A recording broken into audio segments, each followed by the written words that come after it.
Hei, ție poftă de ceva dulce și simplu? Încearcă această rețetă clasică de cremșnit.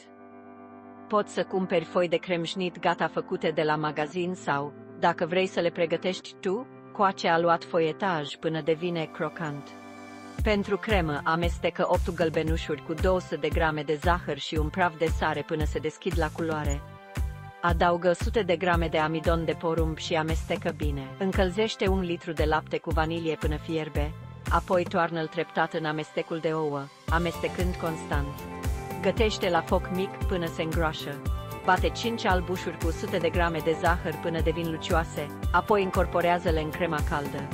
Lasă crema să se răcească complet. Așează o foaie într-o tavă, întinde crema uniform, apoi acoperă cu a doua foaie. Presară zahăr pudră și pune la frigider pentru câteva ore sau peste noapte. Taie în bucăți generoase și savurează. Poftă bună!